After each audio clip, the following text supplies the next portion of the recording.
Just follow us, don't worry. You won't be lost.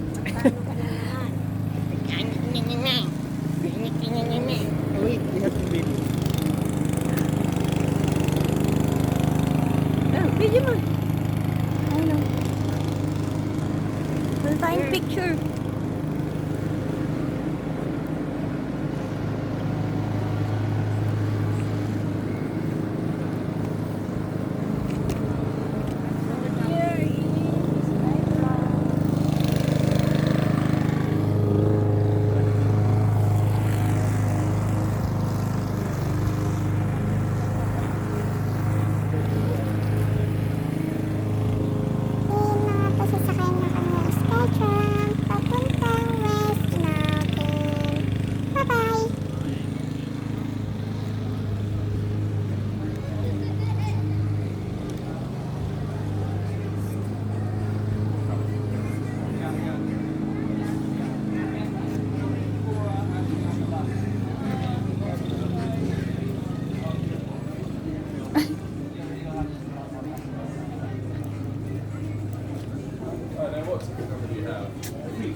Oh, so it's 12 o'clock.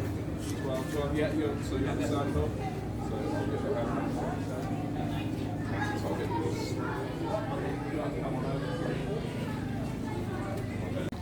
Wag lang masyadong dikit. Yeah.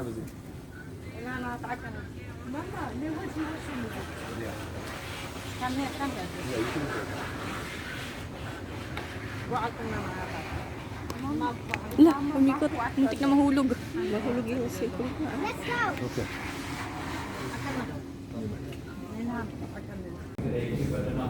Oh, video though. So take a video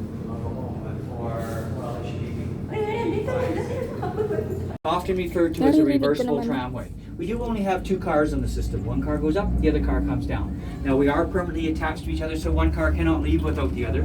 So as we leave this lower terminal on this side of the building heading up the mountain, then the cars leaving the upper terminal on the other side of the building heading down the mountain. When we arrive at the top, they arrive at the bottom. Very much like an old-fashioned clothesline going back and forth, or like a seesaw and teeter-totter, one car up, the other car down. We are not like a gondola system. We don't have many cars that go round and round. We just have the two cars that go back and forth. Now, one of the first things we can kind of see, if you look to the right of the back window, you'll see the town of Jasper coming into view.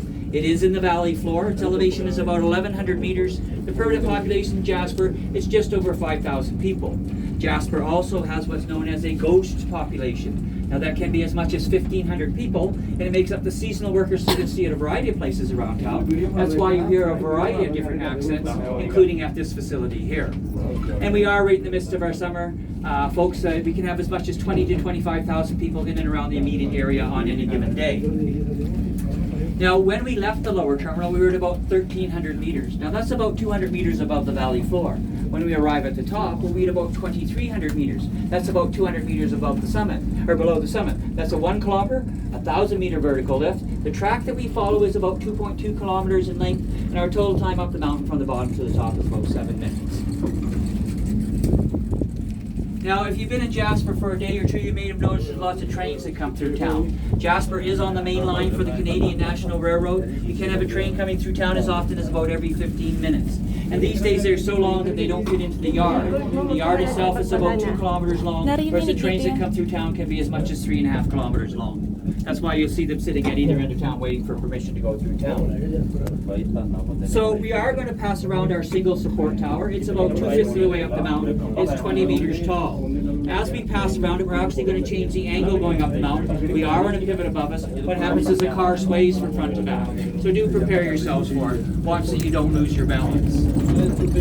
So here we go. There's the push, and that's the release. And that's about as close as we get to a roller coaster. So now if you look off to my immediate left, you'll see the other set of cables. If you can follow them up the mountain behind me, you'll now see our other car coming down. Of course, we are going to pass it at exactly halfway. Our traveling speed today is 7 meters per second, about 25 kilometers an hour. So when we pass it, it's like passing a car on the highway. You add the two speeds together. So we're going to pass it at a relative speed of about 50 kilometers an hour. Now it does go by quite quickly. I'd like to give them a little wave as they go by. There we go. So unfortunately, because of this haze, there's not a lot that we can see. So I'm going to tell you a little bit more about the town of Jasper. Now Jasper, the town and the national park are named after a fellow by the name of Jasper Hawes. Now Jasper Hawes was a clerk for the Northwest Trading Company, and in the early 1800s, between about 1800 and 1820, just north and east of Jasper towards Hinton, he was a clerk at a trading post there. He was very well known, very well liked. He began to be known as Jasper's House or Jasper House, and that's where Jasper gets its name from. Now Jasper's not named after the stone. If anything, the stone is named after the national park because the colors in the stone do reflect colors in the national park. And KLM, they have a 737 Dreamliner named after Jasper National Park. And a couple weeks ago on Jeopardy and one of the Tournament of Champions, they actually had a clue about Jasper National Park. So the mountain that we are on is called the Whistlers with an S. We are not Whistler Mountain in BC. There is no skiing on this mountain. As you can see, the outer shell is made up of very loose rock. We call that loose rock scree. You don't ski on scree. It doesn't make very good ski runs. Also, it's constantly moving, so it wouldn't be a very good ski run. So we're about to come up to and pass above the tree line. Now the tree line on this mountain and in this area is at about 2,100 meters, and about a third of Jasper National Park is actually above the tree line. You'll notice that the last few trees are quite small, quite sparse. The average growing season is about 60 to 90 days. The little trees grow about 1 millimeter per year. Those little trees are over 200 years old. So above the tree line, we are in an alpine tundra, similar to what you see in the north or the Arctic. We have mosses, we have wildflowers. We also have lichen. Now lichen is all this black and green, sometimes orange and yellow algae that's attached itself to the rocks. Lichen is very important up here because it's one of the main food sources for all the little animals that live up here. So folks, do remember you are in a national park. It is illegal to remove any of the natural features up here. As they say, take only photographs, leave only footprints. And there are very hefty fines if you're caught with any of the things from within the park. So we are going to start to slow to come into our upper terminal. In the upper terminal itself, there are washrooms and a gift shop on the main floor. The second floor has our restaurant. Now there are decks on both sides. There are placards on the decks that will explain a little bit more about the area if things do pop out. And there's a boardwalk that takes you around the back of the building. Now if you are so inclined, you can go off that boardwalk. Now when you do so, folks, you are off our property, off our leasehold. We have no jurisdiction back there. You're back completely in Parks Canada lands. So your safety and your security is your responsibility and the responsibility of Parks Canada. So do be careful if you go back there. So do be careful. We have no jurisdiction back there. So basically walking back there is like walking on any other trail in the park, so just be careful. If you do go back on the trails, do be careful. Do keep to the trails, not only for the safety of the environment, but for your safety. The shale and rock you're walking on, it's very loose, very slippery, it's also very sharp. It's easy to fall and hurt yourself, so do be careful. And again, make sure you have some water. As you can see, it is very hazy, very smoky up here. It will amplify the dehydration or the altitude sickness by quite a bit, so just be aware of that if you go back on the mountain. And the last thing is, once we get a little bit higher, you'll be able to see this podium in here. That's where you go to when you're ready to come down. And please don't miss your flight coming back down. As I say, there's a lot of people we brought up on the mountain this morning, even though it doesn't look like it. So there may be a bit of a lineup, so you don't want to miss your flight coming back down.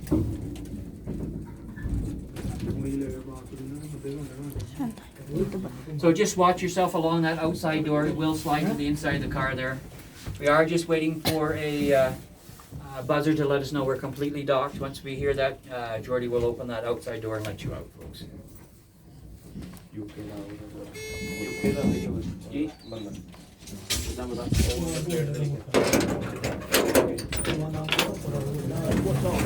Guys, amazing. And watch your step on the way out, everybody, when you're ready. Thank you. Ang init ah. Ang init. It's gonna be less money. Oh, that's so Okay, we're here. Uy, ang daming tao. Nakilala ko yung lalaki. You wanna eat first? Kayo. Kayo. Ako gusto ko. Are you sure? Let's go eat first. Let's go to second. Oh no, wait, we have to pick it up. May come here. Where is that? Picture. Pumunta ka doon para makita ka nila. Hi guys, akyat kami ng bundok. Samahan niyo kami. Tingnan mo. Ang dami nila, ang daming umakyat. Pakita mo. Ang daming umakyat guys. Oh. Yung mga nagsiakyat. Nagha-hiking sila.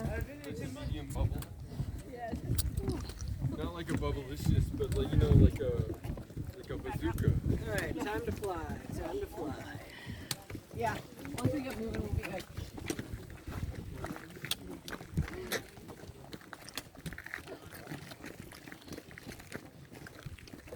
Naisukbit mo kaya yung bag mo. Tignan mo yung dinadaanan mo eh. Hindi nga lang kita ipapahiya. Baka madapa ka dyan. Mahirap na. Bato-bato pa man din yan. Magkakapasa ka. Nay, dito ka sa harap ko. Baka mawala ka. Baka mawala ka dito ka sa harap ko.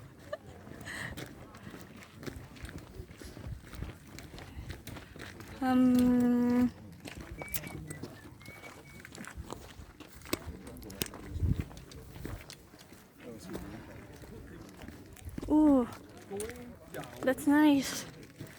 Aray ko. Ay. Kala nila ano ka lang, no? Shortcut ka lang. Dalian mo na eh.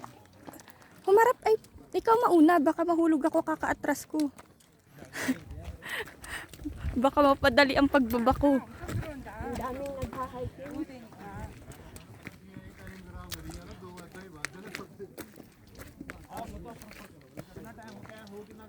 Hindi ba pababa yan?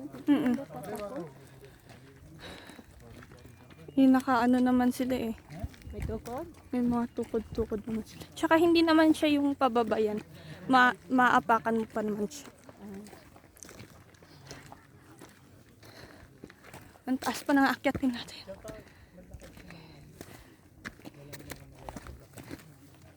O, dyan ka na. Baka mapaluhod ka. May pasa ka dyan. Aray ko.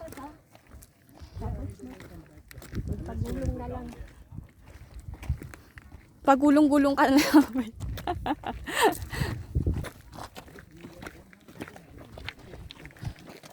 Nay, gusto mo din bumuo ng ganyan? Ha? Yun o, may ganyan o. Yung mga tori-tori na bato.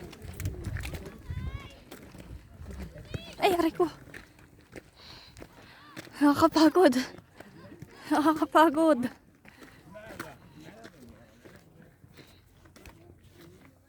So mga ato hanggang dito na lang. Just wait for part 3. Please like, share, and comment to my YouTube channel. And don't forget to subscribe and click the bell button para parati kayo na-notify sa aking new videos. Thank you!